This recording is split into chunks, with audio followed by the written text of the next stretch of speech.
अगर ये सांस्कृतिक धरोहर पे काम करने के लिए आए तो ये काशी विश्वनाथ कॉरिडोर, राम मंदिर, सोमनाथ मंदिर, केदारनाथ धाम, बैजनाथ धाम, आदि शंकराचार्य की प्रतिमा, रामानुजाचार्य की प्रतिमा, सरदार वल्लभ भाई पटेल की प्रतिमा, भूपेन हजारिका सेतु, अटल टनल, सेंट्रल विस्टा जैसे वैश्विक धरोहरों का निर्माण करा देते हैं। अगर ये शिक्षा पे काम करने के लिए आए तो 7 IIT, 7 IIM, 15 AIIMS, 16 triple IT, 749 university के साथ 305 मेडिकल कॉलेजेस भी खुलवा देते हैं। अगर ये आम जनता के लिए काम करने पे आए तो जनधन योजना, GST योजना, उज्ज्वला योजना, उजाला योजना, मुद्रा योजना, स्वनिधि योजना, उड़ान योजना, अग्निपथ योजना, स्वामित्व योजना, समर्थ योजना, सौभाग्य योजना, मातृत्व वंदना योजना, गर्भावस्था सहायता योजना, स्त्री स्वाभिमान योजना, बालिका अनुदान योजना, सुकन्या समृद्धि योजना, PM कुसुम योजना, PM धनलक्ष्मी योजना, PM वय वंदना योजना, PM रोजगार गारंटी योजना, PM छात्रावास योजना से लेकर के 500 से अधिक योजनाएं चलवाते हैं, लेकिन कहीं भी अपना या अपने बाप का नाम नहीं लिख पाते। और अगर ये भाजपा वाले कोई काम खत्म करने पे आए, देखिए हज सब्सिडी खत्म, मदरसा बोर्ड खत्म, राम मंदिर मुद्दा खत्म, धारा 377 खत्म, धारा 370 खत्म, 3 तलाक खत्म, और इतने में भी आप लोगों का मन नहीं आ रहा होगा तो कल से पाकिस्तान खत्म। कौन हड़प करके बैठा हुआ है? वक्फ बोर्ड लेकर के बैठा हुआ है। देवबंद जमात का मतलब समझते हैं क्या है? आप जिस देव की पूजा करते हैं उसको बंद करना।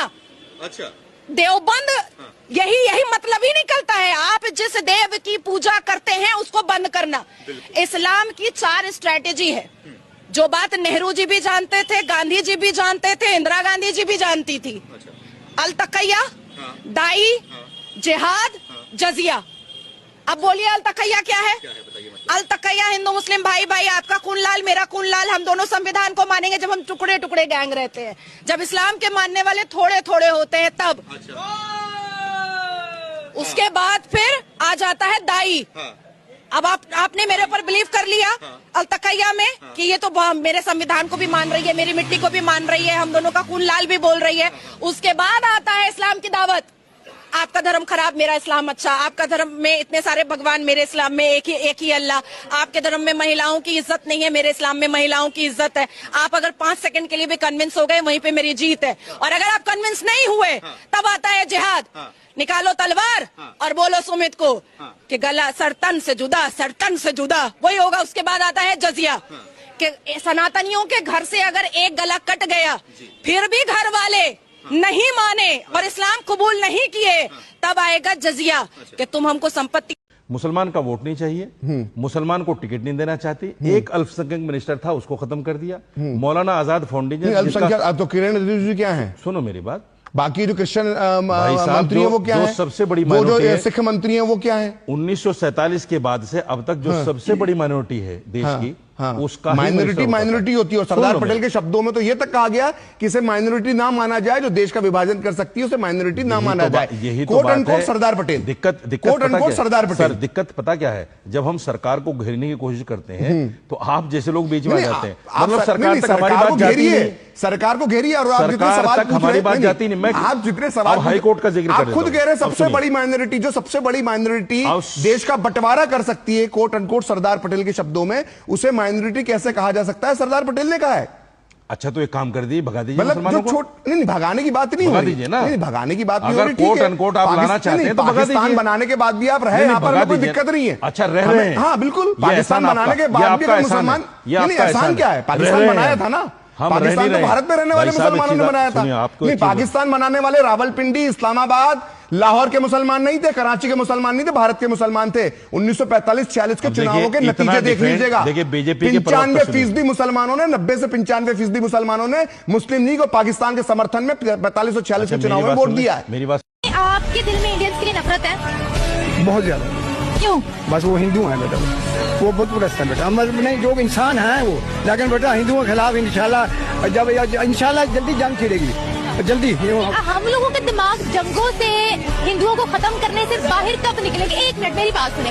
आप सोशल मीडिया पर कह रहे हैं हिंदू है तो वो हम उनसे नफरत करते हैं। सोशल मीडिया पर आप खड़े होकर कह रहे हैं, ऐसे ही कोई हिंदू आकर यहाँ कहीं हमें मुसलमानों से नफरत है, कैसा लगेगा आपको? बात इस तरह है, कैसा लगेगा? ईमान से बताएं। मुझे तो बुरा लगेगा, आपको लगेगा बुरा? मैं हिंदू को मार के ना, मैं समझूंगा शहीद हूँ। हम कुरान में 3 पारे में है, जितने भी फौजी है ना हमारे, जितने भी पाकिस्तानी है, किसी बेगुनाह की जान लेने पर आप आपको पता है? नफरत है उन लोगों से, वो बुतप्रस्त लोग हैं, हमारा उनसे कोई राब्ता क्या हुआ? नहीं, उन लोगों से हमारा कारोबार भी नहीं करने वो क्या हुआ? मेरे कुरान में है बेटा जी।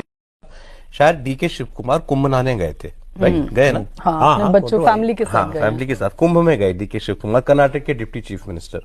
उसके बाद वहां कोई समिट, वो हो रहा था, बिजनेस समिट शायद कर्नाटक के अंदर। उसमें राहुल गांधी और मल्लिकार्जुन खड़गे दोनों को जाना था, और दोनों ही नहीं गए। और ये कहा गया कि यहाँ पार्लियामेंट का सेशन चल रहा है, उसमें दोनों बिजी हैं, इसलिए दोनों नहीं जा पाएंगे। खबर ये थी कि नाराजगी उनकी इस बात से है कि तुम कुंभ क्यों गए। राम मंदिर की प्राण प्रतिष्ठा में जो लोग गए उनसे नाराजगी हुई। कई लोगों ने तो छोड़ते हुए पार्टी कहा ही है कि इस पर नाराजगी जाहिर की गई, क्यों गए आप। रोहन गुप्ता ने जब छोड़ा था तो उन्होंने भी राम मंदिर, विपक्ष ने बहुत गैर जिम्मेदाराना व्यवहार किया है और इसकी निंदा होनी चाहिए। और ये तुष्टीकरण की राजनीति है। This is a politics of appeasement. ये देश को कमजोर करने के लिए, जॉन बिटास, ये क्वेश्चन आवर जरूर है, लेकिन क्वेश्चन आवर में सबसे बड़ा क्वेश्चन ये है कि कुछ लोग देश को तोड़ने की साजिश करते हैं। कुछ लोग, some people are trying to fight against the Indian state. Bharat देश के खिलाफ लड़ रहे हैं। इसलिए यह विपक्ष की आज का वॉकआउट होना, यह ऑन रिकॉर्ड आना चाहिए कि यह देशद्रोही गतिविधियों को प्रोत्साहन देने का एक माध्यम है और उसका एक्सप्रेशन है। और कांग्रेस पार्टी और विपक्ष आज देश के जो लोग खंडित करना चाहते हैं, देश को कमजोर करना चाहते हैं, उनके हाथ मजबूत करने का काम कर रही है, तो विपक्ष कर रही है।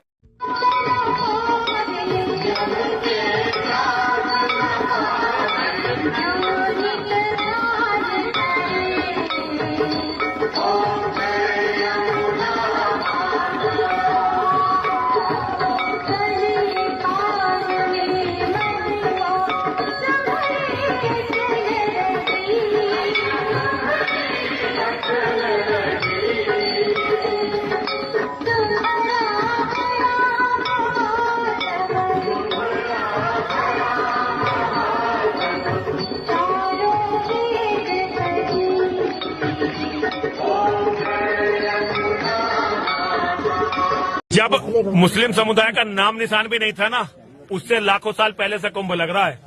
और जो ये कह रहे हैं ना कि वक्फ बोर्ड की जमीन है, हमारी जमीन है, उन्हें अपने बाप दादों के वायदों को पढ़ना चाहिए। उनके बाप दादा अपने हिस्से की जमीन लेकर पाकिस्तान और बांग्लादेश बनवा चुके हैं। भारत की 1 इंच जमीन पर भी किसी मुसलमान का कोई अधिकार नहीं है। कुंभ की तो छोड़ दो, किसी भी जमीन पर ये जितना वो करे हुए हैं, नाजायज कब्जा करे हुए हैं। हमारी अहिंसा को, हमारे प्यार को, हम तो ये समझते हैं भाई इनके और हमारे पूर्वज एक ही हैं, तो ये हमारे भाई हैं। हमारे इस विश्वास का नाजायज फायदा उठाते हुए वो यहाँ पर ये बदतमीजियां कर रहे हैं, वरना भारत की 1 इंच जमीन पर किसी मुसलमान का कब्जा नहीं है। आपके हिसाब से वक्फ बोर्ड की जमीनों को क्या होना चाहिए? वक्फ बोर्ड की कोई जमीन नहीं है भारत में।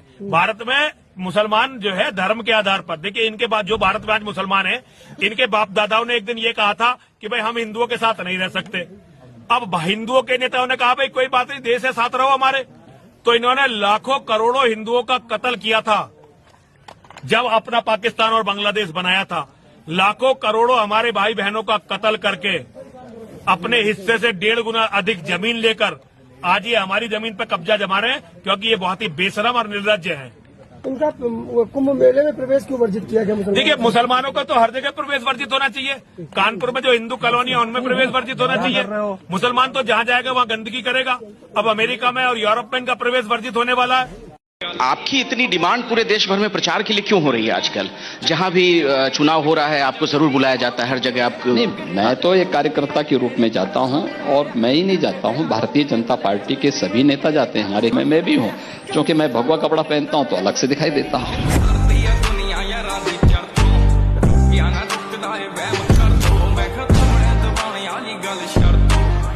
संसद में वक्फ संशोधन बिल पर जॉइंट पार्लियामेंट्री कमेटी की रिपोर्ट आ गई है। जैसे पहले नियम था कि अगर वक्फ बोर्ड किसी संपत्ति पर दावा कर दे तो उसका मालिक केवल वक्फ के ट्राइब्यूनल में ही अपील कर सकता था, लेकिन नए बिल में ऐसा नहीं है। अब वो व्यक्ति अपनी संपत्ति वापस पाने के लिए रेवेन्यू कोर्ट जा सकता है, सिविल कोर्ट जा सकता है, या फिर हाई कोर्ट भी जा सकता है। पुराने कानून में एक नियम था कि वक्फ ट्राइब्यूनल का फैसला आखिरी फैसला माना जाएगा, उस पर अपील नहीं हो सकती कहीं भी, उसके खिलाफ कोई अपील नहीं होगी। लेकिन नए संशोधित बिल में वक्फ ट्राइब्यूनल का यह अधिकार खत्म हो गया है और अब वक्फ ट्राइब्यूनल के फैसले के खिलाफ हाई कोर्ट तक अपील की जा सकेगी। पहले अगर किसी जमीन पर मस्जिद या कोई इस्लामिक इमारत हुआ करती थी तो वक्फ बोर्ड उसे अपनी संपत्ति बता देता था, लेकिन अब वो केवल उसी संपत्ति को अपना बता पाएगा जो उसे दान में मिली है, फिर चाहे उस पर इस्लामिक इमारत हो या फिर कुछ और हो। वक्फ बोर्ड में पहले महिलाओं और अन्य धर्म के सदस्यों की एंट्री नहीं थी, लेकिन इन बदलावों के बाद अब वक्फ बोर्ड में 2 महिलाएं और अन्य धर्म के 2 सदस्यों को भी रखा जाएगा। सोचिए, अभी तक वक्फ बोर्ड को किसी संपत्ति पर मालिकाना हक बताने के लिए कागज नहीं दिखाने पड़ते थे, लेकिन अब उन्हें कागज दिखाने पड़ेंगे, उन्हें हाईकोर्ट में संपत्ति के कागज पेश करने पड़ेंगे। आप जो मेरे से वक्फ बोर्ड के माननीय सदस्य मिले थे, कौन मौलाना हैदराबाद से बोलता है, कौन कहां से बोलता है, इसलिए बहुत चिंता मत करिए, क्योंकि बकरे की अम्मा कब तक खैर मनाएगी आप देखते रहिए बस। पिछले 270 साल में भारत के 13 टुकड़े हुए हैं और आज भी इस देश में नारे लगते हैं कि भारत के टुकड़े हो जाएं। इसी देश का एक सबसे बड़ा नेता कैम्ब्रिज यूनिवर्सिटी में बैठकर मतलब जर्नलिस्ट को उपदेश देता है कि भारत असल में कोई राष्ट्र नहीं है, टुकड़े टुकड़े राज्यों का संघ है। और राष्ट्र की परिभाषा कहीं पढ़ी नहीं, वो जितना पढ़ा दिया गया होगा उतना बोल दिया।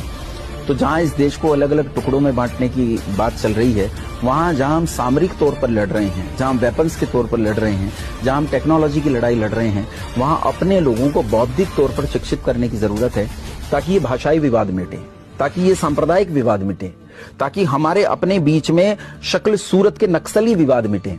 सर, मथुरा और काशी को लेकर सर इतिहास क्या है? क्या यहाँ पे मस्जिदों को तोड़ के सर मंदिर बनवाए गए थे? सर क्या कहता है क्या? Good question. नहीं, ऐसा था कि औरंगजेब के जमाने में मथुरा में एक बहुत बड़ा मंदिर बना था बीर सिंह बुंदेला, जो जहांगीर के रुको जरा जमाने में बड़े राजा थे बुंदेलखंड के। तो मंदिर तोड़कर उन्होंने मस्जिद बनाई औरंगजेब ने, और यही काशी विश्वनाथ के साथ बनारस में हुआ। वो इतना बड़ा मंदिर नहीं था, लेकिन बहरहाल ये बड़ी अच्छी बात है। इसमें तो दो राय नहीं है, ये तो तारीखों में ही लिखा गया है। बहुत बढ़िया।